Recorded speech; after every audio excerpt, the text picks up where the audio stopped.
C'était il y a 70 ans, jour pour jour, l'armée soviétique libérait le camp d'Auschwitz-Birkenau, un camp dans lequel plus d'1 million de déportés trouvèrent la mort. Bonjour à tous, édition spéciale sur les chaînes parlementaires pour cette journée d'hommage. Et avant de se rendre à Auschwitz, le président de la République, François Hollande, est ce matin au mémorial de la Shoah pour commencer cette journée de commémoration officielle. François Hollande qui se trouve au mémorial depuis 1 heure maintenant et qui prononcera dans quelques minutes un discours que vous pourrez bien sûr suivre en direct sur les chaînes parlementaires. Vous le voyez sur ces images, François Hollande qui vient tout juste de s'entretenir avec des survivants du camp d'Auschwitz, mais aussi des jeunes élèves. François Hollande qui va maintenant visiter une exposition avant de prononcer ce discours. Et pour commenter ce discours avec moi et parler de cette journée de commémoration, 4 invités, 2 parlementaires. Corinne Bouchoux, bonjour, vous êtes sénatrice Europe Écologie Les Verts de Maine-et-Loire. Vous êtes également historienne. Philippe Gosselin, bonjour, député UMP de la Manche, également maître de conférence à Sciences Po. Yanis Roder, bonjour, professeur d'histoire-géographie. Vous êtes formateur au mémorial de la Shoah. Et notre chroniqueur politique, Michael Zamès. Bonjour, Michael. Bonjour, Yann. Alors, on l'a dit, François Hollande qui va s'exprimer dans quelques minutes. Quelle va être la teneur du discours du président de la République? Il y aura une dimension forcément historique d'un rappel des faits, d'une remise en place de la dimension historique bien évidemment, de l'horreur de ce qui s'est passé dans ces camps. Il y aura évidemment un contexte actuel avec ce qui s'est passé en France, évidemment, et ce besoin d'unité nationale. Et puis, il y aura quelques annonces, certainement par le président de la République, et notamment sur le renforcement de l'arsenal juridique contre le racisme et contre l'antisémitisme. Ce sont cette circonstance aggravante contre le racisme. C'est un renforcement de l'arsenal juridique qui a été mis en place déjà par Christiane Taubira et qui sera, en clair pour être très concret, renforcé quand il y a une agression, un harcèlement, une atteinte aux biens et qu'il s'agit d'un acte raciste ou antisémite, eh bien les sanctions seront aggravées. Il y aura également certainement un échelon supérieur sur Internet. Vous savez, sur ce qu'on appelle cette théorie du complot ou ce qu'on appelle sur les sites qui hébergent des propagandes de thèses négationnistes. Là aussi, il y aura un renforcement des sanctions. Et puis, un renforcement, par contre, à l'école, ça a déjà été annoncé la semaine dernière par Najat Vallaud-Belkacem, et annoncé encore une fois certainement par le président de la République pour aider les professeurs à expliquer ce qui s'est passé il y a 70 ans. Alors Corinne Bouchoux, François Hollande avait prévu de longue date de se rendre cet après-midi à Auschwitz, mais il a rajouté cette étape ce matin au mémorial de la Shoah. Il a tenu à rendre hommage aux 75 000 juifs de France qui ont été déportés. C'est un discours qui intervient dans un contexte particulier, un contexte de forte inquiétude pour la communauté juive de France. Mais écoutez, je ne peux pas commenter par anticipation un discours dont je ne connais pas la teneur. Ce que l'on peut dire, c'est qu'il y a une grande attente. Il y a besoin à la fois de rassurer, mais il y a aussi besoin d'expliquer. Vous l'avez dit, sûrement de punir, mais je dirais surtout de prévenir. Et c'est là où le rôle du savoir et des enseignants est fondamental. Philippe Gosselin, c'était important, cette étape supplémentaire de rajouter ce discours, de rendre hommage particulièrement aux 75 000 juifs de France. Oui, je crois que c'est effectivement important. Il faut aussi rappeler que des juifs de France ont été déportés. C'est important. Plus de 70 000, premier point. Et puis nous sommes aussi dans un contexte très particulier, bien sûr celui des attentats du 7 janvier, mais avant même les attentats, beaucoup de familles juives qui se posent la question de leur départ vers Israël, ce qui pose évidemment un certain nombre de questions sur leur bien-être dans notre pays, sur la perception qu'elles ont, ces familles, de l'approche française, de notre histoire. Donc je crois que oui, c'est évidemment un élément très important et qui est attendu bien sûr. Yanis Roder, dans le contexte actuel, c'est important d'avoir comme ça un discours du président de la République qui souhaite rappeler le sens de l'histoire et transmettre ce qu'il s'est passé. Oui, je pense que le symbole est important et le fait que le président de la République aille au mémorial de la Shoah, et là nous le voyons dans la salle des fichiers, ces fichiers qui ont servi aux arrestations, des gens notamment lors des rafles de l'été 1942, c'est très important parce que symboliquement la République marque son attachement à cette histoire, a fait sienne cette histoire, et puisque vous parlez de l'actualité, je crois que pour les Juifs de France, c'est un geste qui compte. Voilà, on voit sur ces images que vous pouvez peut-être nous commenter, hein, Yanis Roder, Oui. ces images en direct du président de la République au mémorial de la Shoah. Voilà, donc il est dans la salle des fichiers. Il faut savoir que ces fichiers sont propriété de la République française, ils sont propriété des archives nationales, mais ils sont entreposés au mémorial de la Shoah. Ces fichiers, ce sont plusieurs fichiers, notamment les fichiers des camps de Drancy, de Pithiviers, de Beaune-la-Rolande, mais aussi copie de la préfecture de la PP, de la préfecture de police de Paris. Ces fiches qui ont servi dans les arrestations. Et comme je le disais, notamment à l'été 1942, quand on remettait ces fiches aux policiers avec l'adresse, le nom, etc., qui permettaient d'aller arrêter les gens. Ces fichiers ont été dressés après l'ordonnance allemande du 27 septembre 1940 qui demandait à ce que les Juifs soient recensés. Alors, je vous le disais, hein, avant de regarder, de prononcer ce discours, François Hollande a tenu à rencontrer des survivants cette journée. Il a tenu à mettre en avant ces survivants et surtout des jeunes. Une rencontre entre les survivants et les jeunes, puisque la transmission, ce sera le maître mot de cette journée. Je vous propose de regarder un extrait de ce qu'il s'est passé. Je ne sais pas si on peut le regarder. Alors, peut-être pas, il n'est pas encore prêt. C'était il y a quelques minutes. François Hollande qui assistait à cette rencontre entre des jeunes et des survivants. Mais avant cela, on va regarder ce qu'il s'est passé il y a maintenant 70 ans, jour pour jour. La libération de ce camp d'Auschwitz. On va parler de ce qu'était Auschwitz. Mais avant cela, regardez ces images datant de la libération du camp. Le destin de ces hommes a croisé la grande histoire à Auschwitz, à commencer par Józef Paczynski. Ce Polonais a été au contact d'un des architectes de la machine de mort nazie, Rudolf Höss. Ce simple prisonnier était le coiffeur de l'impitoyable commandant du camp. Régulièrement, ciseaux en main, il se retrouvait dans la même pièce que son bourreau. L'idée de le tuer lui a traversé l'esprit, mais les représailles auraient été désastreuses. On me pose souvent cette question. J'étais conscient des conséquences. Je n'étais pas fou. Si je lui tranchais la gorge, et puis quoi? La moitié des prisonniers du camp étaient aussitôt exécutés. La moitié. Mais c'est vrai, personne n'a jamais été aussi près de Höss que moi. Les images de mort hantent encore aujourd'hui les rescapés et ceux qui ont découvert Auschwitz. Ce soldat de l'armée rouge a participé à la libération du camp. Il ne soupçonnait pas le degré d'horreur. En quelque sorte, c'était presque agréable pour nous. On avait compris qu'on avait fait quelque chose de bien, qu'on avait libéré et sauvé ces gens de l'enfer, bien qu'à ce moment-là, on n'avait encore aucune idée de quel camp il s'agissait. Lui n'a pas attendu les soldats pour reprendre sa liberté. Ce Polonais fait partie des 144 prisonniers à avoir réussi à s'évader. Il s'est échappé par une glaciale nuit d'hiver où le thermomètre affichait moins 10 degrés. Nous nous sommes déshabillés, nous traversions la Sola et au milieu de la rivière, j'ai entendu la sirène. À ce moment-là, je me suis rendu compte de toute la situation. J'ai eu l'impression que tout ce que j'avais vécu appartenait à un autre monde et que je venais de me réveiller d'un rêve immense. Les rescapés qui ont survécu ont aujourd'hui plus de 85 ans. Ils continuent à parler pour que personne n'oublie ce cauchemar.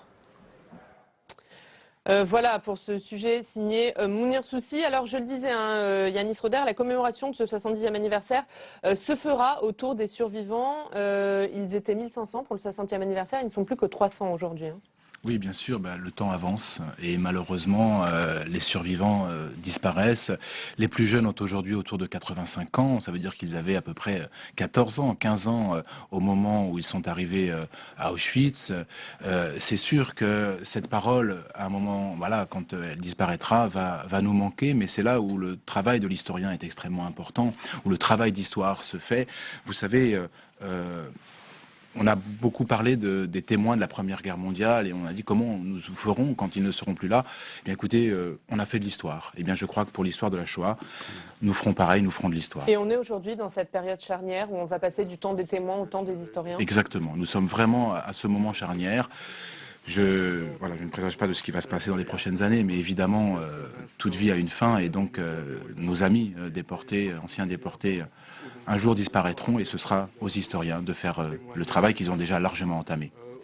Philippe Gosselin, le directeur du musée du camp d'Auschwitz, a dit que ce sera le dernier anniversaire rond célébré avec un groupe important de survivants. C'était important aujourd'hui de les mettre à l'honneur, ces survivants. Oui, c'était évidemment important parce qu'il faut replacer tout cela dans un ensemble. C'est le 70e anniversaire du débarquement de Normandie, de Provence, c'est la reconquête, c'est la bataille de France, c'est la libération des camps, et puis c'est après le 8 mai 1945. Donc c'est aussi un environnement mémoriel qui est important, et ce qui se passe aujourd'hui, 27 janvier, 70 ans après, prend un sens, encore une fois, tout à fait particulier compte tenu des événements contemporains. Vous savez, on a dit cet été en Normandie, notamment en Provence, que la paix était fragile, mais que nous avions cette chance extraordinaire de vivre dans une Europe en paix, dans un pays en paix. Bien, je crois que ce qui s'est passé début janvier nous rappelle la grande fragilité de nos démocraties, et donc il est important de rappeler aussi toutes les horreurs qui ont pu se dérouler, et je crois que le maximum de témoins possibles seront bien présents aujourd'hui, peut-être pour le 75e encore quelques-uns. Effectivement, le temps des témoins peu à peu passe, sont des passeurs, ils passent leur témoignage à l'histoire, mais ce qui importe, c'est que leur témoignage immédiat, premier, soit bien là, et qu'on puisse se les approprier. Je crois chacun et chacune d'entre nous. C'est pour ça que je me réjouis aussi de voir qu'il y a une séquence particulière en direction des jeunes. Ce sont évidemment vers eux que l'on doit se tourner, vers eux que l'on doit avoir une action très, très privilégiée, en n'oubliant pas aussi que derrière chaque jeune, il y a des parents. Et c'est l'occasion indirectement, je vais le dire un peu trivialement, mais d'en remettre une petite couche, parce qu'encore une fois, tout cela paraît bien lointain. Et on a aussi aujourd'hui une théorie du complot, on le voit d'ailleurs sur d'autres sujets, qui fait florès. Donc il faut rappeler que Auschwitz, c'est plus d'1 million de personnes qui ont disparu, dont des Français. C'est une espèce de rationalisation de la mort. Il faut aussi le rappeler. Ce gazage n'est pas une invention, cette concentration n'est pas une invention. Donc il y a cette force, effectivement, des témoins, et même si par la force des choses, ils sont moins nombreux aujourd'hui que pour le 60e et plus que pour le 75e, ils ont encore cette valeur extraordinaire du témoignage et du respect qu'on leur doit très sincèrement. Corinne Bouchou, on célèbre aujourd'hui les 70 ans de la libération d'Auschwitz. Pourquoi ce camp polonais d'Auschwitz est maintenant devenu le symbole de la Shoah, le symbole des camps de concentration ? Écoutez, là, j'avoue que l'émotion m'étreint entre l'événement et le discours du président de la République. J'avoue ma difficulté à vous faire un cours d'histoire. Vous me pardonnerez, je ne vais pas répondre à votre question, mais je voudrais dire, puisqu'on est avant le discours du président de la République, que je pense que c'est très symbolique et sûrement historique, et je voudrais faire le lien historique aussi avec la déclaration qu'avait faite en 1995 le président Chirac, qui avait rappelé quand même que tout ce que nous commémorons aujourd'hui n'a été possible aussi que parce qu'en France, il y a une partie de la population qui, sous diverses formes, y a collaboré. Et donc je pense que c'est important qu'à la fois on ait cette célébration, mais qu'on n'oublie pas aussi, je dirais que tout ça a été rendu possible aussi parce qu'il y a eu un appareil politique, un appareil administratif et très concrètement des personnes qui ont participé à déporter des personnes qui se sont ensuite retrouvées à Auschwitz. Je pense que c'est surtout ça que m'inspire cette commémoration et l'image que nous découvrons du président qui est sur le point de prononcer son discours. Michael, ça a été un tournant, ce discours de Jacques Chirac en 1995. Oui, parce que jusque-là, on n'osait pas dire vraiment les choses. On se rappelle de François Mitterrand et de ce qui avait impliqué sur tout ce côté obscur de François Mitterrand à l'époque, de ses relations. Et Jacques Chirac, finalement, a fendu l'armure quelque part de ce que les Français attendaient. La communauté juive également qui attendait énormément de ce discours. Et enfin, la libération de la parole a été annoncée à Oradour-sur-Glane lors d'un discours vraiment très fort à l'époque du président de la République. C'était pas vraiment attendu, ce discours à l'époque, en 1995. On n'attendait pas Jacques Chirac à cette occasion. Et ça a beaucoup changé aussi la façon dont les Français ont regardé le président de la République et ont regardé l'histoire de la France. À partir de là, quelque chose s'est ouvert, la parole aussi s'est ouverte et finalement, le dialogue avec la communauté juive de l'époque était assez compliqué. Et à partir de ce discours, le rapprochement entre la communauté juive et les représentants de la politique française, il y a vraiment eu un rapprochement qui s'est créé. Et puis après, il y a eu un discours aussi à l'époque de Nicolas Sarkozy, où il avait créé une certaine polémique parce qu'il avait dit que l'Europe était aussi responsable de ce qui s'était passé à Auschwitz et ailleurs dans les autres camps. Ça a eu différentes polémiques qui se sont créées à cette époque-là. Donc on attend ce que François Hollande va pouvoir dire aujourd'hui, même si en 2012 il a déjà annoncé quelques grands événements, évidemment un dialogue assez fort aussi envers la communauté juive. Ça sera certainement quelque chose d'historique, forcément, 70 ans, l'histoire, c'est évident, mais il y aura quelque chose d'un message aujourd'hui qui est attendu par la communauté juive, qui est vraiment en danger. Vous le rappeliez tout à l'heure, Philippe Gosselin, les actes antisémites en France n'ont jamais été aussi importants. 851 en 2014, ils ont c'est doublé, le double. C'est le double par rapport à 2013. C'est le CRIF, le Conseil de représentation des institutions juives de France, mais aussi sourcé par le ministère de l'Intérieur. Ce sont des chiffres qu'on pourrait imaginer assez crédibles. Et évidemment, la communauté juive aujourd'hui a peur. À la une du Monde, il y a encore quelques jours, on voyait ces juifs qui vont quitter la France. Donc la communauté juive attend un signe très fort, d'autant qu'on rappelle évidemment des actes qui ont eu lieu à l'Hypercacher et de ces attentats. Aujourd'hui, les Français juifs qui vivent en France attendent un signal très fort de la part de François Hollande. Et c'est certainement ce qu'il va donner aujourd'hui dans son discours. Discours qui devrait avoir lieu dans quelques minutes. C'est actuellement Éric de Rothschild, le président du mémorial de la Shoah, qui est en train de s'exprimer. François Hollande qui devrait prendre la parole, on le disait, dans quelques minutes. Alors, Yanis Roder, je vais revenir à ce qu'était Auschwitz, la question que je posais tout à l'heure à Corinne Bouchou.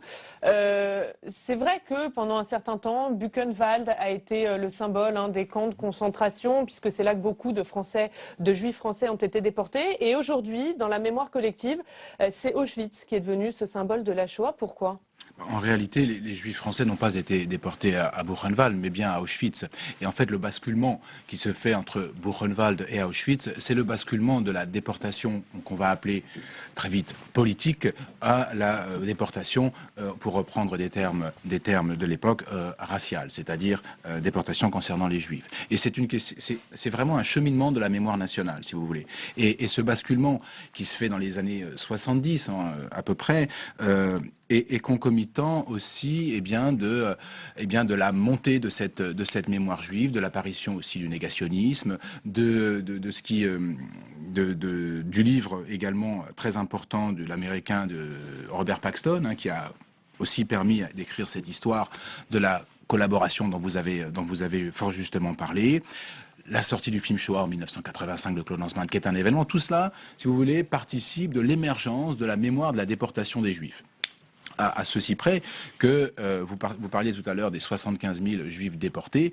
Oui, mais ce ne sont pas 75 000 victimes juives. Ce sont 80 000 victimes juives de la Shoah en France, puisque on a tendance à oublier, en essentialisant un petit peu la déportation, tous ces enfants, toutes ces femmes, tous ces hommes qui sont morts dans les camps d'internement français, internés parce que juifs, ou qui ont été fusillés lors de cet épisode qu'on pourrait qualifier de guerre civile en 1944, ou alors dans le cadre de la politique des otages. Donc tout ça fait que à peu près le bilan aujourd'hui est autour de 80 000 personnes assassinées dans le cadre de cette politique que les nazis appelaient la politique de la solution finale. Donc, cette émergence de la mémoire a propulsé Auschwitz au premier plan, si vous voulez, de la mémoire de la déportation d'une manière générale, mais c'est le cas partout en Europe, parce qu'Auschwitz, c'était vraiment le cœur de la déportation, de ce processus politique de la déportation des Juifs d'une grande partie de l'Europe, et notamment des Juifs des Balkans et d'Europe de l'Ouest. Et puis c'est aussi à la fois, c'est ce qui mêlait un petit peu toutes les politiques nazies. Auschwitz, c'était à la fois un camp de concentration, un camp d'extermination. Ça aussi, c'est et c'est toute la difficulté, si vous voulez. C'est-à-dire que l'espace le plus complexe est devenu le paradigme, est devenu celui qui est devenu le symbole de la déportation, et notamment de la Shoah. Et c'est extrêmement compliqué parce que, comme vous venez de le dire, sur un même espace se mêlent différentes politiques, qui n'ont pas les mêmes buts, et donc nécessairement différentes populations. Et tout cela est mêlé. Et cela rend extrêmement compliqué la lisibilité des politiques et la lisibilité du site. Vous le disiez, hein, vous parliez de ces années 60, 70. Il faut le dire qu'avant, il y avait une chape de plomb en France sur ce qu'était la Shoah. On en parlait très peu. La découverte de la Shoah s'est faite à partir de ces années-là, hein, Yanis Roeder. Oui, enfin, on en a parlé si vous voulez, mais on était dans une période où, à la suite de ce que désirait le général de Gaulle, une période de réconciliation nationale. 1940-1944, c'est un véritable traumatisme. Il fallait reconstituer, reconstruire la nation française, l'unifier. Et donc effectivement, la collaboration de l'administration, vous en avez parlé tout à l'heure fort justement, était une tâche. Et cela, il fallait un petit peu l'oublier. On va écouter en direct le discours de François Hollande qui prend la parole au mémorial de la Shoah. Monsieur le Président de l'Assemblée nationale, Mesdames et Messieurs les ministres, Madame la maire de Paris, Mesdames, Messieurs les ambassadeurs, Monsieur le Président du mémorial, Mesdames, Messieurs les anciens déportés. Le 27 janvier est une date à jamais gravée dans la mémoire de l'humanité. Il y a 70 ans, le 27 janvier 1945, vers 15 heures, les armées soviétiques ouvraient les portes du camp d'Auschwitz-Birkenau. C'était la révélation de l'horreur. Ce n'était pas encore une libération, car la plupart des survivants avaient été emmenés par les nazis dans une longue marche, la marche de la mort. Épuisés de faim, de froid, de maladie, ils vivaient leur dernier martyre dans les plaines glacées de Silésie. Vassili Grossman avait pu écrire « Dante, dans son enfer, n'avait rien vu de si atroce. Vous l'avez vécu. » Le monde, lui, découvrait l'extermination méthodique, programmée, scientifique des Juifs. Un crime qui n'avait pas de nom, tellement il était ignoble. Alors, un nouveau mot fut créé pour le désigner, la Shoah. La Shoah, le plus grand crime jamais connu et jamais commis dans l'humanité. Il fut perpétré en terre d'Europe par le régime d'une des nations les plus civilisées de notre continent. Et il trouva des alliés, des complices, jusqu'ici en France, sous le gouvernement de Vichy. Ce crime fut unique par son ampleur. 6 millions de femmes et d'hommes exterminés parce que juifs. Et combien d'autres mis en esclavage, mis à mort parce que tziganes, homosexuels, slaves, communistes, résistants, handicapés. 6 millions, parmi lesquels 1,5 million d'enfants, 3/4 des juifs d'Europe, plus du tiers de la population juive dans le monde.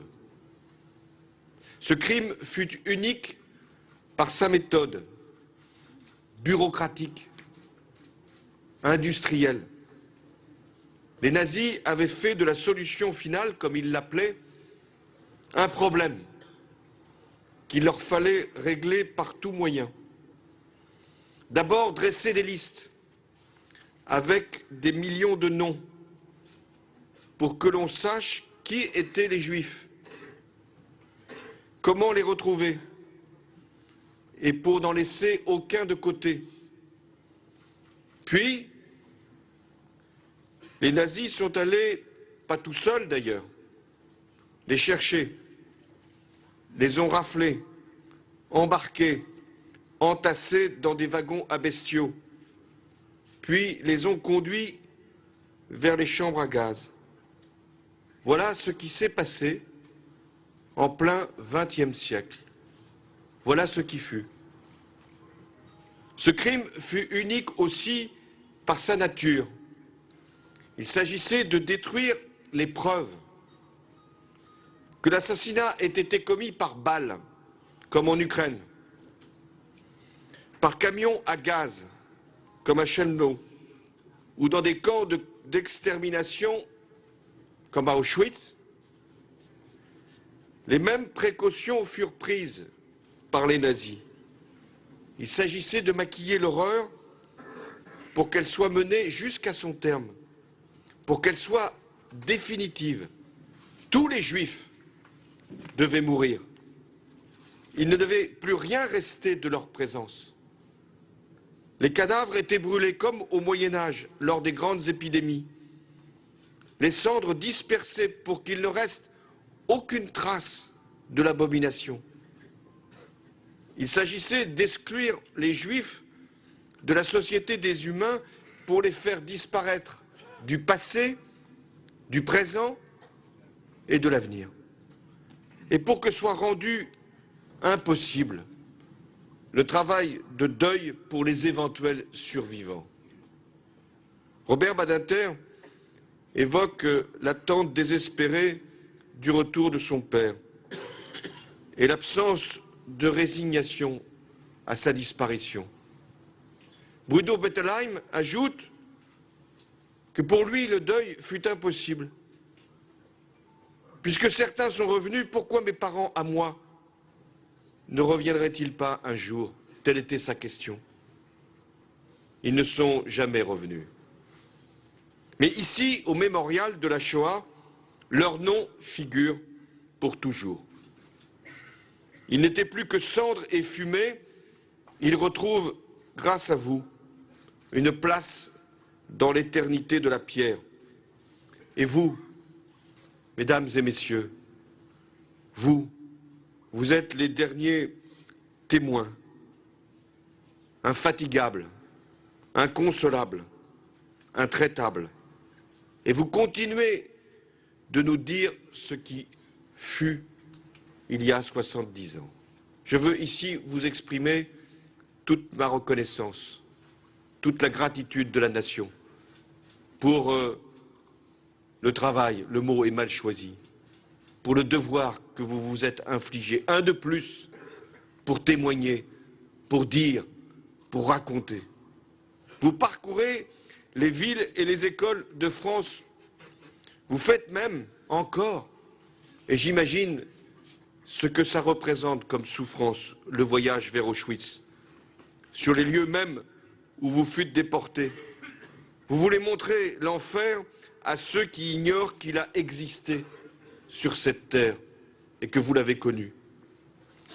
C'est Simone Veil qui dit que les déportés ne sont jamais sortis des camps, que leur esprit y est resté et que la Shoah continue de hanter leur vie et leur nuit.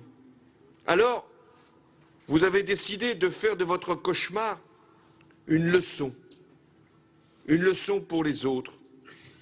Vous êtes le visage de l'humanité, le beau visage, celle que les bourreaux voulaient supplicier cette humanité. Et c'est pourquoi l'écho de votre voix ne doit pas faiblir, parce que sinon, comme le disait Éluard, nous périrons. Je sais ce qui vous tourmente. Qui parlera des camps? Qui parlera de la Shoah quand vous ne serez plus là? Je vous fais cette promesse qui est un engagement. La République française n'oubliera jamais.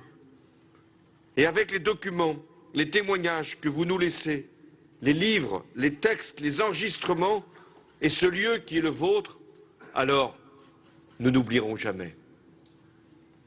Le mémorial de la Shoah, Monsieur le Président, est issu du Centre de documentation juive contemporaine, dont la création à Grenoble, dans la clandestinité en avril 1943, fut en tant que tel un acte de résistance. Isaac Schneerson, son fondateur, avait décidé en pleine occupation de rassembler les premières archives, de consigner les écrits, d'accumuler des preuves pour qu'un jour la souffrance se transforme en mémoire puis la mémoire en histoire.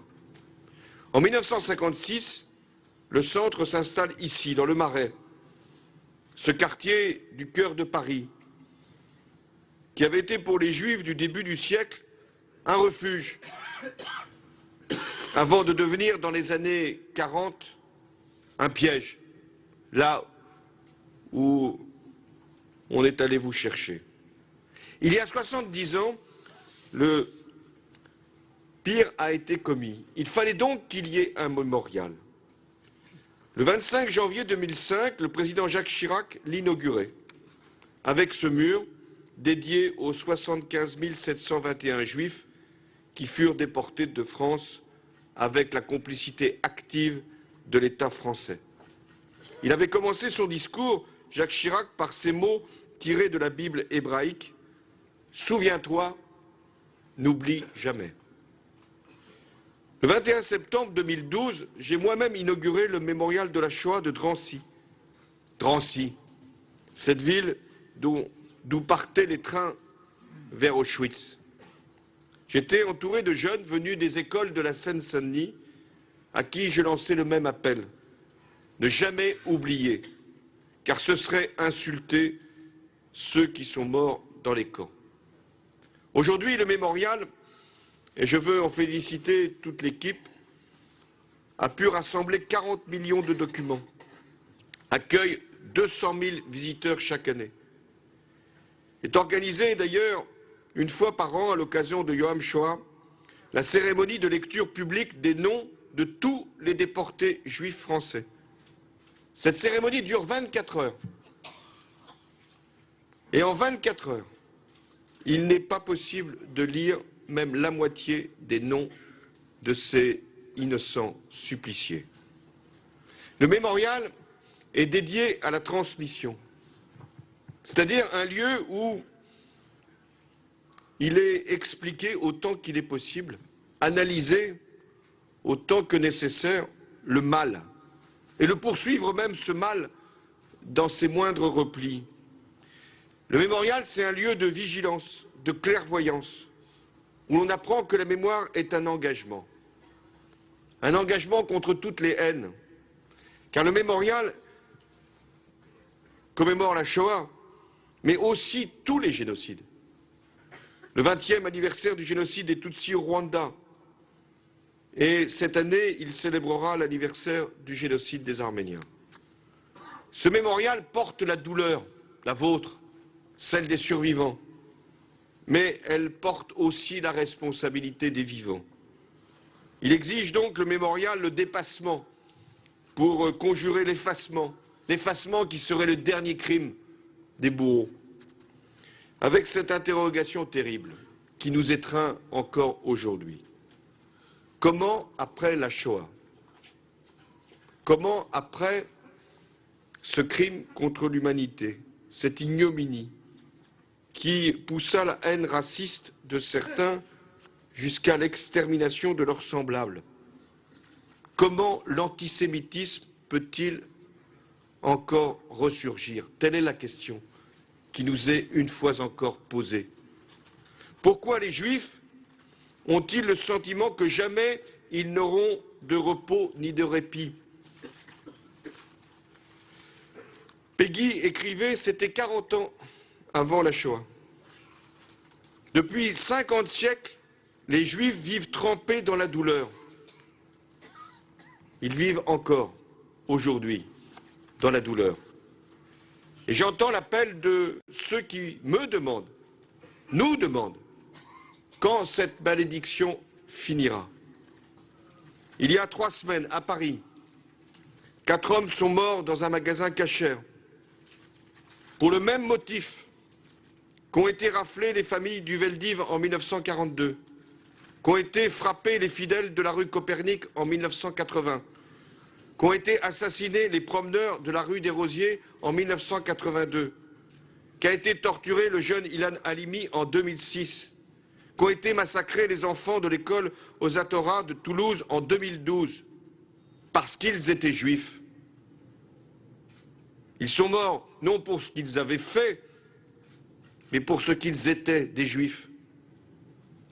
Et ils sont encore 4 noms qui doivent s'ajouter à ceux si nombreux inscrits sur ce mur de la mémoire. La montée des actes antisémites est depuis plusieurs années une réalité insupportable. Leur nombre aurait doublé l'année dernière. Agressions, incivilité, vandalisme. Ce fléau conduit, je le sais, certains juifs à s'interroger sur leur présence en France. La France à laquelle ils ont donné tout leur cœur et dont ils ont ressenti profondément au cours de leur vie les joies et les tristesses. Cette France qui les aime, comme elle aime tous les enfants de la République, mais cette France où parfois ils ne se sentent plus en sécurité. Et ce doute, cette interrogation est une blessure terrible pour la République, qu'elle doit soigner, qu'elle doit traiter. Vous, Français de confession juive, votre place est ici, chez vous. La France est votre patrie. Vous lui avez donné votre talent, votre travail, votre courage et parfois votre sang. Notre pays ne serait plus la France s'il devait vivre sans vous. Et si le terrorisme vous conduisait à vous éloigner de la terre de France, de la langue française, de la culture française, de la République française qui a émancipé les Juifs, alors le terrorisme aurait atteint son but. La responsabilité des autorités de la République, elles sont ici présentes, toutes rassemblées, est donc de tout faire pour que les Juifs soient pleinement chez eux en France, pour que jamais ils n'y s'y sentent menacés ou isolés. Pour combattre un ennemi, il faut d'abord le connaître et le nommer, l'antisémitisme. Il a changé de visage, mais il n'a pas perdu ses racines millénaires. Certains de ses ressorts n'ont pas changé, hélas, dans la nuit des temps. C'est toujours le complot, le soupçon, la falsification. Mais aujourd'hui, il se nourrit aussi de la haine d'Israël. Il importe les conflits du Moyen-Orient. Il établit de façon abjecte la culpabilité des Juifs dans le malheur des peuples. Il entretient les théories du complot qui se diffusent sans limite, théories du complot qui ont, dans le passé, conduit déjà au pire. Alors, face à ces menaces, il nous faut des réponses fortes, des réponses adaptées. La première, c'est la sécurité. Le gouvernement de Manuel Valls a pris les dispositions qui convenaient pour que les synagogues, les commerces, les écoles, les centres culturels de la communauté juive soient protégés. Il y a même eu une présence de militaires pour assurer cette protection. Mais je sais aussi l'amertume et la colère que cette présence inspire à beaucoup d'entre vous. Comment, en 2015, comment accepter qu'il faille des soldats en armes pour défendre les Juifs de France? C'est nécessaire, et nous le faisons, et nous le ferons aussi longtemps que ce sera demandé. Je veux aller plus loin, en améliorant la visibilité et l'efficacité des sanctions, ce qui supposera de généraliser la caractérisation raciste et antisémite comme circonstance aggravante d'un délit, et sortir la répression de la parole raciste et antisémitiste du droit de la presse pour l'intégrer au droit pénal général. Et pour que la sanction soit l'occasion d'une prise de conscience, des peines alternatives à valeur pédagogique exemplaires seront prononcées. La deuxième réponse, c'est la transmission, c'est la connaissance. C'est le rôle de l'école. Je veux redire ma confiance à l'égard des professeurs, des enseignants de notre pays. Ils font leur travail. Nous devrons les aider à le mener à bien et partager avec eux, pour les traiter, les inquiétudes que leur inspirent les événements récents. Comment des élèves ont-ils pu, le 9 janvier dernier, briser l'unité du recueillement? C'est une nouvelle alerte, parmi d'autres. Elle nous oblige. L'un des instruments pour désamorcer cette ignorance, c'est l'enseignement de l'histoire de la Shoah. Elle est au programme de l'école, du CM2, de la 3e, de la 1re. Elle doit pouvoir être enseignée sans aucune restriction. Il y a aussi un certain nombre d'événements qu'il nous faut renouveler. Le concours national de la résistance et de la déportation, dont je remettrai les prix le 8 mai prochain, à l'occasion des cérémonies du 70e anniversaire de la défaite du nazisme.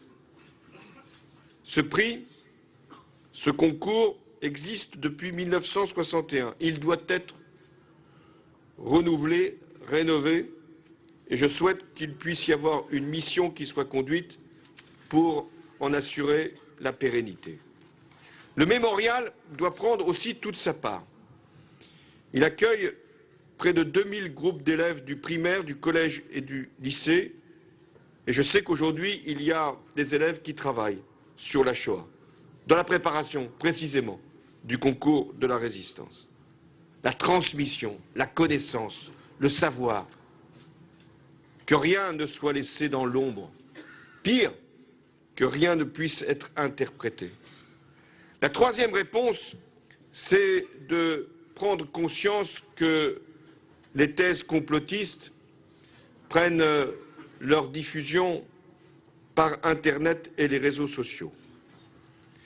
Or, nous devons nous souvenir que c'est d'abord par le verbe que s'est préparée l'extermination. Donc nous devons agir au niveau européen et même international pour qu'un cadre juridique puisse être défini et que les plateformes Internet qui gèrent les réseaux sociaux soient mises devant leurs responsabilités, que des sanctions soient prononcées en cas de manquement. L'Union des anciens déportés, l'Union des étudiants juifs de France lance aujourd'hui même un appel contre le négationnisme sur Internet. Il s'adresse aux grands opérateurs. Nous les connaissons. Ils ne peuvent plus fermer les yeux ou alors ils seront considérés comme complices de ce qui se diffuse. La France soutiendra cet appel. Et cet après-midi, je serai à Auschwitz et je demanderai aux représentants des gouvernements qui sont présents de s'y joindre également. À partir de ces principes, sécurité, transmission, régulation du numérique, je souhaite que le gouvernement présente d'ici la fin du mois de février un plan global de lutte contre le racisme et l'antisémitisme. Le 11 janvier dernier, après ce qui s'était produit dans notre pays, cet attentat sur 3 jours, qui a touché des journalistes d'abord, des policiers ensuite, des juifs enfin. Nous étions des millions à témoigner que la France se tenait droite face à ceux qui voulaient la faire plier. Il y avait des dirigeants venus du monde entier qui attestaient avec nous que la France, lorsqu'elle était agressée, n'était jamais seule. Notre réponse, ce fut la fierté, la dignité et l'unité. Nous sommes à proximité de l'allée des Justes qui longe ce mémorial. La leçon des Justes, ce n'est pas simplement le courage, c'est la lucidité et c'est la responsabilité, la dignité. Toutes ces valeurs que la France a portées. La leçon des Justes, c'est qu'il existe toujours une autre voie que celle de hurler avec la meute ou de rester indifférent. La leçon des Justes, c'est que l'individu, même seul, n'est pas sans pouvoir, n'est pas sans devoir. Le message des Justes, il est beau, il est fort. Ce sont les femmes et les hommes qui font le monde tel qu'il est et qui peuvent donc le changer. La leçon des justes, c'est que la France avance quand elle est rassemblée autour de ses valeurs. Rassemblée, unie, n'empêche pas les différences, elles sont légitimes. N'écarte pas la diversité, elle est salutaire. Le débat démocratique, il est nécessaire. Mais au-delà de tout, il y a la République, une et indivisible. Alors à tous nos concitoyens, à vous qui êtes les témoins, je veux vous dire que la France protégera tous ses enfants, qu'elle ne tolérera aucune insulte, aucun outrage, aucune profanation. Ça vaut pour tous les cultes, ça vaut pour toutes les convictions, toutes les consciences. Je salue ici les représentants de l'islam de France qui se joignent à nous. Les actes anti-musulmans se sont également multipliés ces dernières semaines. Et chaque fois qu'une femme, un homme, un enfant est victime d'une agression pour ce qu'il pense ou ce à quoi il croit, c'est une atteinte à ce que notre pays peut représenter aux yeux du monde. Ensemble, nous sommes la France, celle de la Déclaration des droits de l'homme et du citoyen qui a proclamé à la face du monde « Nul ne peut être inquiété pour ses opinions, même religieuses ». Et la libre communication des pensées et des opinions est un des droits les plus précieux de l'homme. Les nations démocratiques ont fait le choix d'inscrire le 27 janvier dans la mémoire de l'humanité. Qu'ont-elles voulu dire? Que le 27 janvier, c'est un événement universel qui ne concerne pas que les Juifs, mais qui concerne le monde entier. Les nations ont voulu aussi rappeler à tous les peuples où conduisait l'intolérance et qu'elle pouvait les frapper tous. C'est Frantz Fanon, le philosophe anticolonialiste, qui eut cette phrase. Quand vous entendez dire du mal des Juifs, dressez l'oreille, on parle de vous. La mémoire des crimes contre l'humanité n'appartient à personne. Elle est notre héritage commun. Pour comprendre la barbarie, vous l'avez vue en face. Il faut savoir la reconnaître partout où elle est. Et ceux qui prétendent nier une souffrance au nom d'une autre souffrance ne sont jamais du côté des victimes, mais toujours avec les bourreaux. Dans l'un de ses plus beaux livres, Patrick Modiano, le prix Nobel de littérature, ce livre qu'il avait dédié à Dora Bruder, jeune fille disparue dans la nuit des camps, il écrivait ceci. Il faut longtemps, très longtemps, pour que ressurgisse à la lumière ce qui a été effacé. C'est cette lumière que vous nous redonnez ici au mémorial. Vous, les anciens déportés, vous les témoins, vous aussi les acteurs de la transmission. Et c'est cette lumière que nous devons porter tous ensemble contre les nuits qui menacent encore, qui menacent ici, qui menacent partout. Mais nous sommes là. Vive la République et vive la France.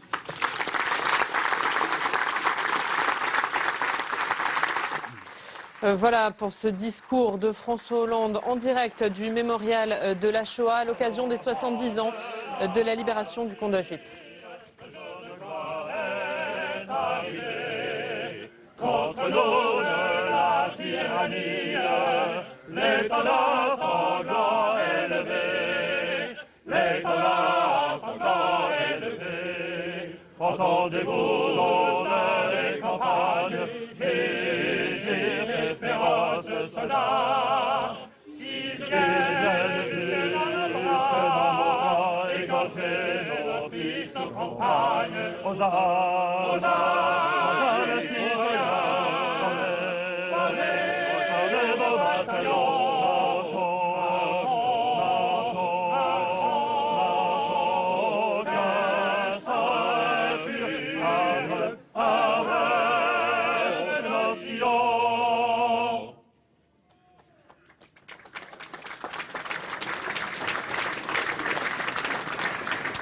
Voilà, cette Marseillaise qui vient donc conclure ce discours de François Hollande.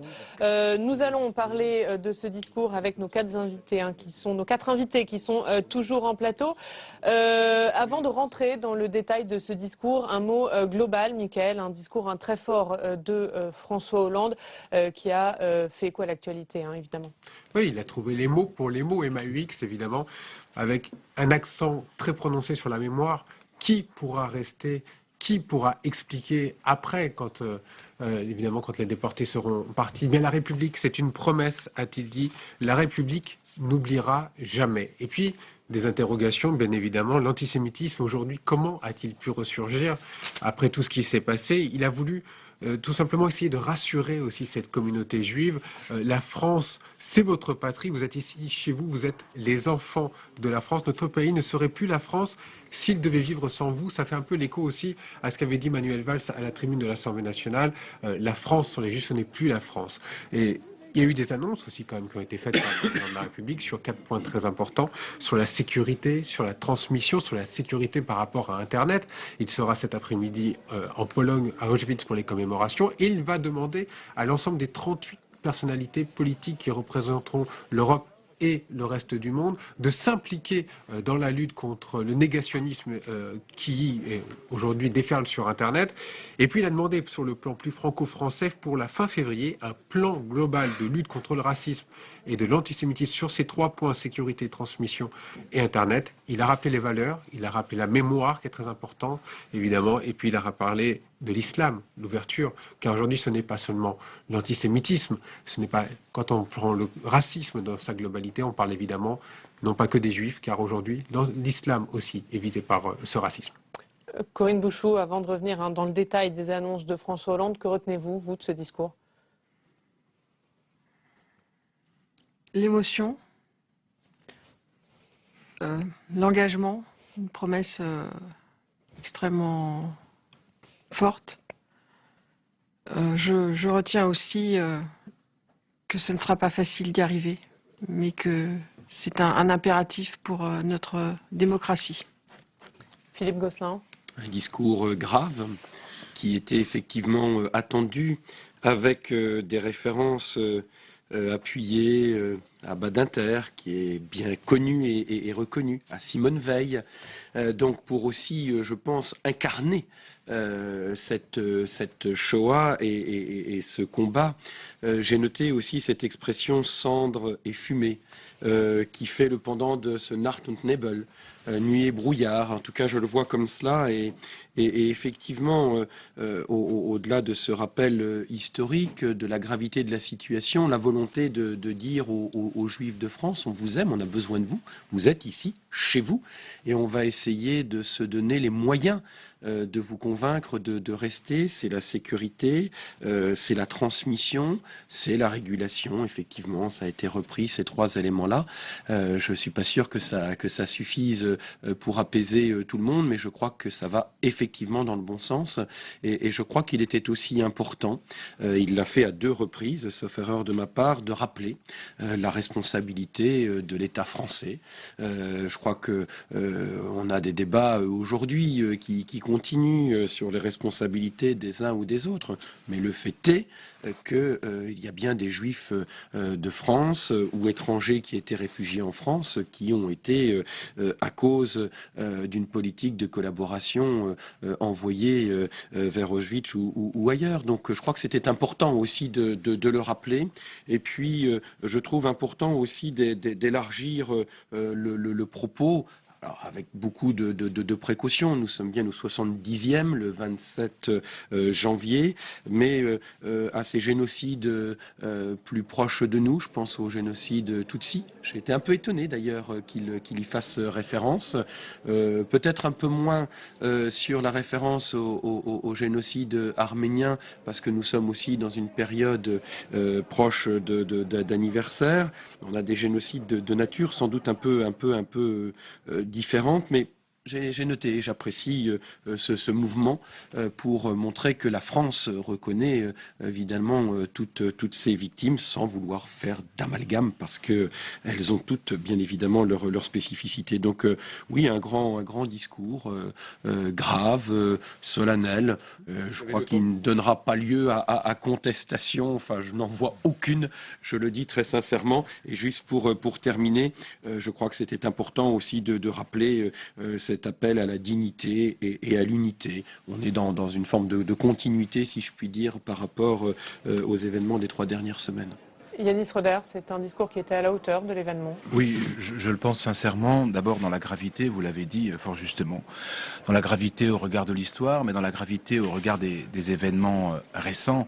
Je crois que le président de la République a montré là que et lui et le gouvernement avaient pris toute la mesure de la situation actuelle et de la gravité de cette situation.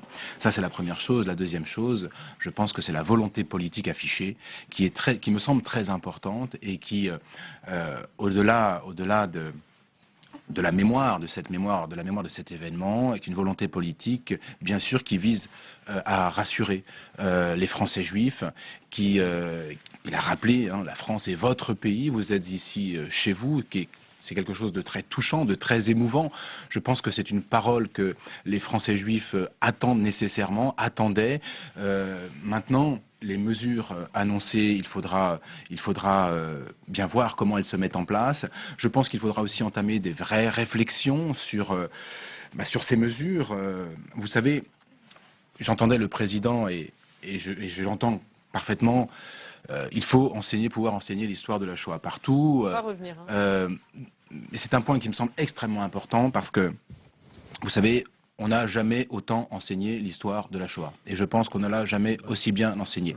Et parallèlement, nous n'avons jamais eu autant de problèmes d'antisémitisme.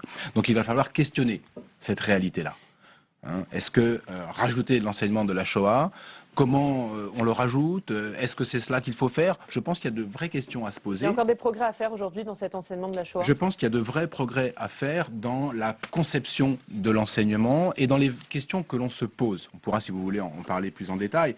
Mon travail au mémorial, justement, c'est cela. Vous êtes formateur au mémorial de la Shoah. Et je m'occupe, je suis responsable des formations au mémorial de la Shoah, donc je m'occupe de ces formations. Je réfléchis beaucoup avec mon équipe sur la manière dont on doit enseigner la Shoah, l'histoire de la Shoah, et comment justement faire passer ce qu'a bien rappelé le président, l'universalité de cette question, ce qui me semble fondamental. Peut-être un autre point aussi au-delà de la transmission, de la mémoire, parce qu'effectivement, je pense qu'on n'a jamais autant enseigné la Shoah, ce qui s'est passé, ces horreurs, avec toutes les difficultés, le rejet parfois. Mais il est passé assez rapidement sur un point, et je crois que ça devra faire aussi l'objet de mesures peut-être un peu particulières, en tout cas en cours, avec les jeunes, peut-être d'une approche spécifique. C'est, l'a-t-il dit, l'importation des conflits du Moyen-Orient. Là, on n'est plus dans la transmission, on n'est pas dans l'histoire. On est dans l'actualité et je crois que on doit avoir du coup une réflexion sur plusieurs niveaux.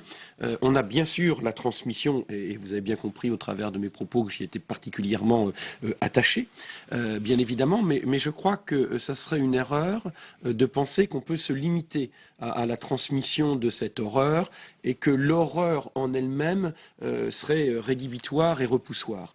Il faut faire attention à cette importation des conflits du Moyen-Orient. Et le président l'a dit, et je crois que la petite phrase est passée rapidement, mais c'est un point qu'il faudrait vraiment approfondir, parce que je crois que dans les mesures d'éducation, il y a là matière à vraie réflexion et donc à travail avec les jeunes générations, mais pas seulement.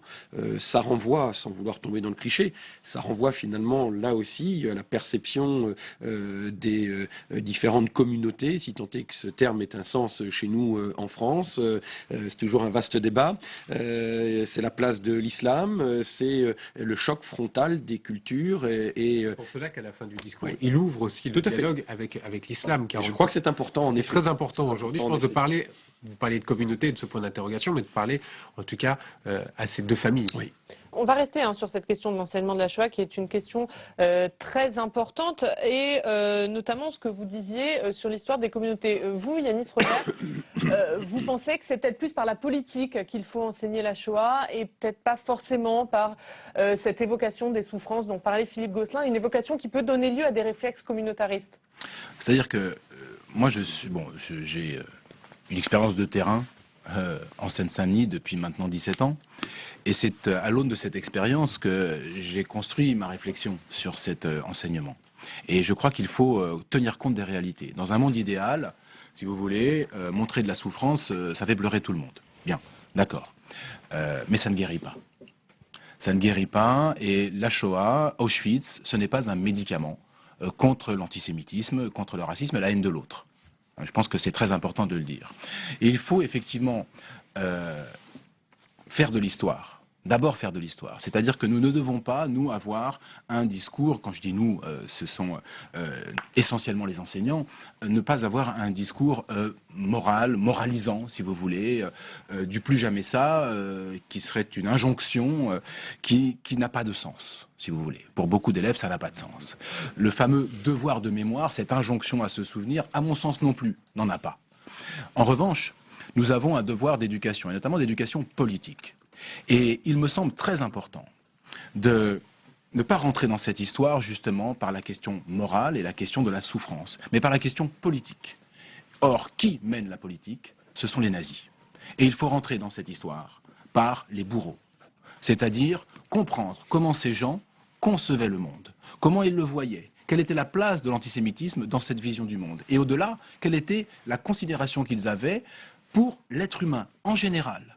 Et là, vous êtes dans une vision qui vise à l'universalité.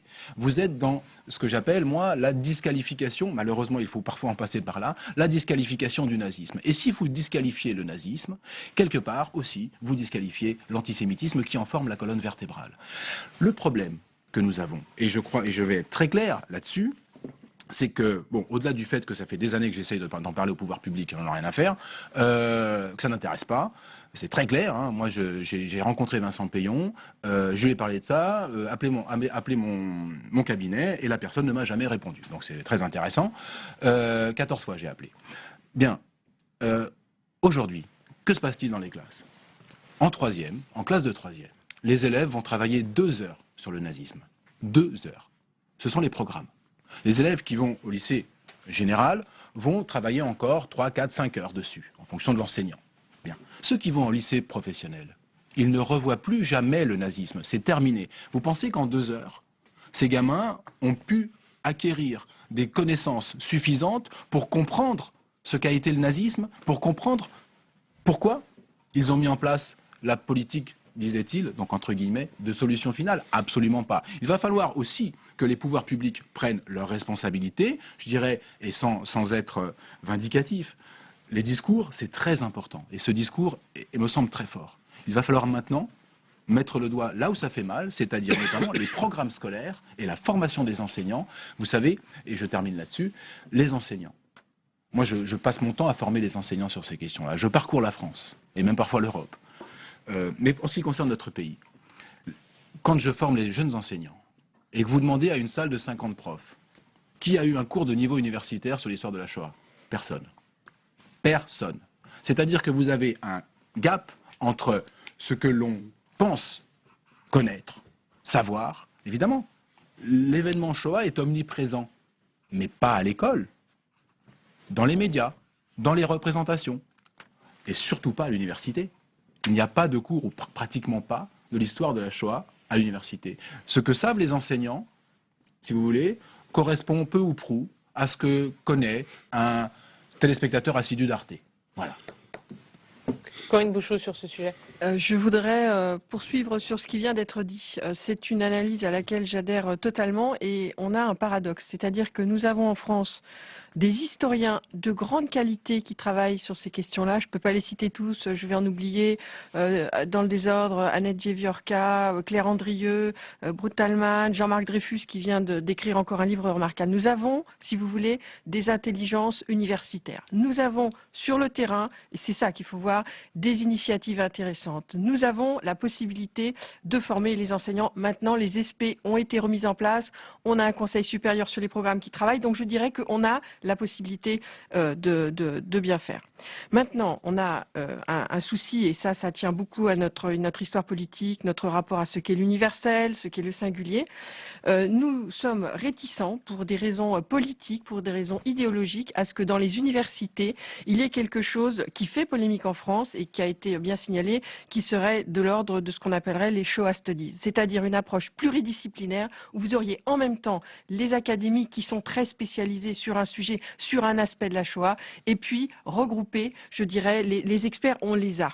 Donc si vous voulez, je pense qu'il faut aussi, je le redis, ce discours est un discours fort politiquement, il est très pertinent, mais il faut qu'il soit suivi des faits. Si on en reste uniquement à quelque chose que l'on réclame et il faut faire, moi ce que je réclame, si vous voulez, c'est que l'on parte de ce qui existe sur le terrain et que l'on fasse la jonction avec la mission dont il est question. Sinon, les discours, ils seront dans les livres d'histoire pour le coup, mais ils seront inopérants et on aura toujours ce qui est quand même une difficulté, à savoir dans notre jeunesse, des publics qui passent à côté des progrès de la recherche en histoire. Je vais prendre un exemple et des efforts ont été faits heureusement. Les jeunes qui partent en apprentissage, eh bien je dirais quelque part, de par souvent leur origine familiale, c'est ceux qui ont le moins accès au savoir, au film, et je dirais c'est ceux à qui on donne le moins. Donc si vous voulez, tant que dans notre école en France, je crois que c'est ça le problème, on a des enseignants de bonne volonté, la volonté politique elle est là, mais tant qu'on continuera pour des raisons, je vais me faire détester, mais parce que notre système fait que quand vous avez le plus de points, vous allez dans les lycées de centre-ville et dans les beaux quartiers devant des élèves qui ont déjà beaucoup, et tant qu'on continuera à envoyer les jeunes enseignants sur le front en Seine-Saint-Denis, dans les zones périphériques, où personne ne va, qui vont essuyer les plâtres, à la fois de débuter dans le métier et d'enseigner à des jeunes qui sont peut-être les jeunes les plus éloignés de ce savoir-là, tant qu'on sera dans cette dualité-là, on ne s'en sortira pas. Donc ce que dit, ou ce qu'a dit le président de la République ce matin, et moi c'est ce que je retiens, c'est que, si vous voulez, ce que dit cette résurgence de l'antisémitisme, ce sont tous les mots MAUX, ça a été dit, accumulés dans notre société, mais on ne pourra pas uniquement les résoudre avec de la répression et de la prévention. C'est bien, c'est nécessaire, mais le dernier point, et c'est peut-être ce que j'ajouterais, nous devons fabriquer des citoyens. Nous devons fabriquer des citoyennes qui participent à la vie publique. Et là, pour le coup, je vais me faire mal voir par mes collègues, mais c'est aussi parfois l'image que nous, élus, renvoyons à notre jeunesse. Trouve-t-il à s'incarner en nous? Trouve-t-il à s'incarner dans ce que nous disons? Parfois, malheureusement, on peut en douter. Et donc, en fait, ce discours-là me semble un discours tout à fait fondateur et important. Mais si on ne réussit pas, moi, je pense que c'est la démocratie qui est en péril. Et je voudrais dernièrement rappeler, ce que les jeunes ignorent peut-être, c'est qu'on a quand même, et je ne veux pas dire son nom, mais un homme politique en France très âgé, qui a quand même réussi il y a quelques années à dire que ce qu'on a vu là, ce qui s'est passé, était un détail de l'histoire, si vous voulez. À partir du moment où vous avez un parti politique qui n'a pas pris ses distances avec cette phrase-là, ou de façon extrêmement euphémisée, et qu'on voit dans un sondage ce matin que 25% au départemental d'intention de vote vont à ce parti qui peut-être ne dirait pas ce que nous sommes de façon assez œcuménique en train de dire sur ce qu'on voit là, je pense que là, notre démocratie, elle est en péril. Et je comprends que nos concitoyens de différentes communautés s'inquiètent parce que je partage leur inquiétude. Alors justement, sur cette inquiétude, François Hollande a voulu rassurer la communauté juive. Philippe Gosselin, François Hollande qui a eu deux phrases fortes. La montée des actes antisémites est une réalité insupportable.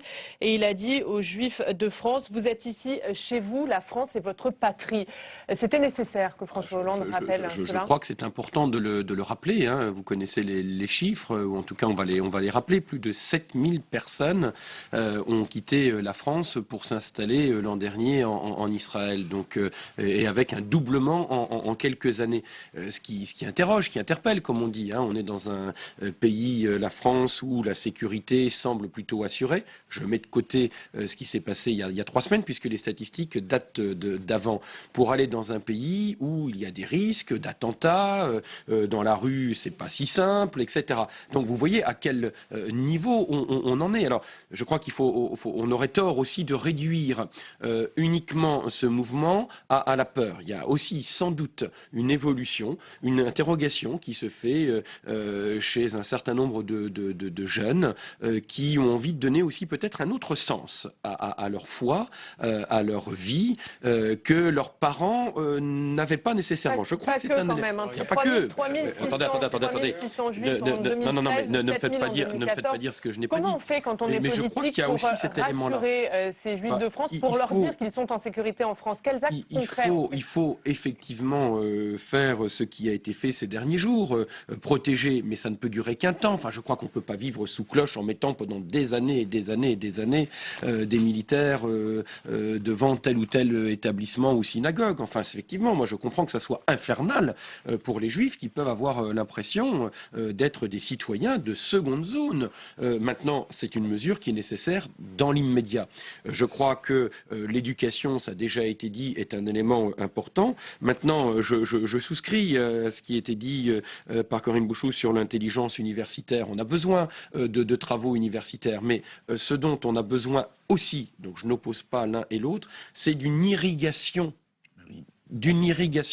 et on aurait tort de penser que les phénomènes de rejet, l'antisémitisme ne se développent que dans certaines banlieues ou certains départements. Je crois que par capillarité, il y a aujourd'hui un peu plus de mouvement. Maintenant, on aurait tort aussi, je le dis sincèrement, je pense d'assimiler les 20 ou 25% de Français qui sont prêts à voter FN, que je ne suis pas, les traités d'antisémitisme, etc. Je pense que non, mais je dis bien, mais je crois qu'il faudrait se méfier de ce raccourci parce que il y a sans doute des causes plus complexes que cela.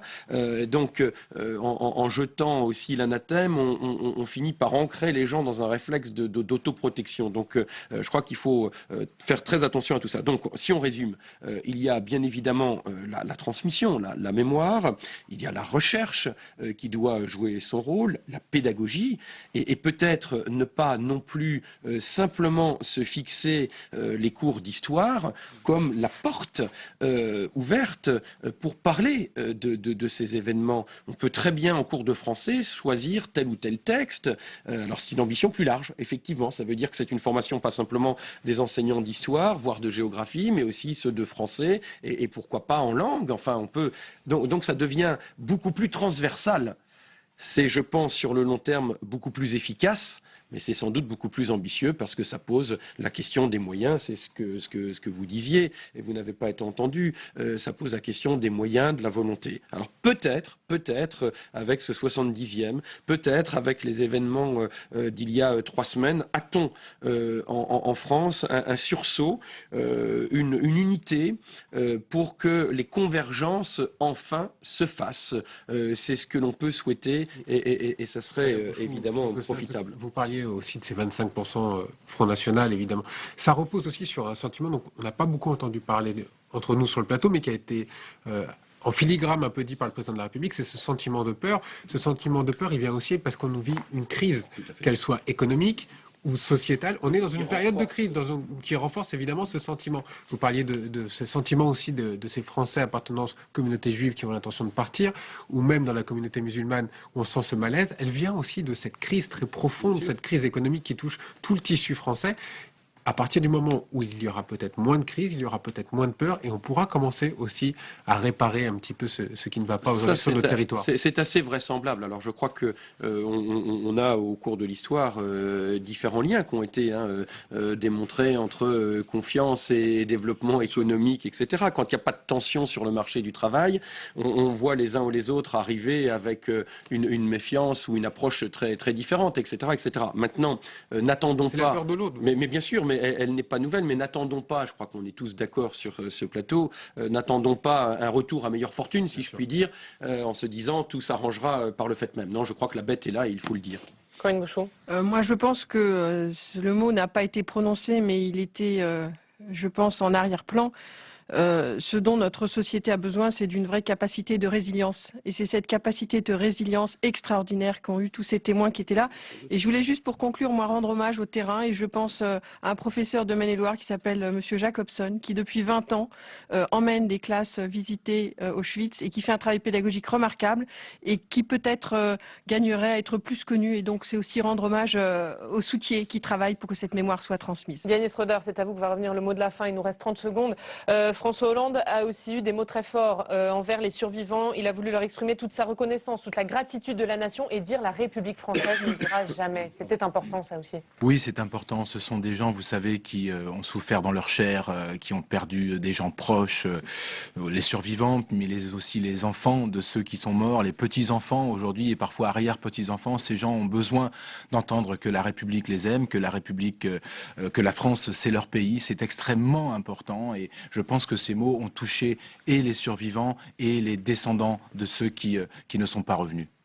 Merci beaucoup. Merci à tous les quatre d'avoir été avec nous pour commenter ce discours de François Hollande au mémorial de la Shoah, le président de la République qui se rendra cet après-midi à Auschwitz pour la commémoration officielle. Merci aussi de nous avoir rappelé l'importance de la transmission et de ne jamais cesser de parler de ce qui s'est passé pour ne surtout pas oublier. Merci à tous de nous avoir suivis et très bonne journée sur les chaînes parlementaires.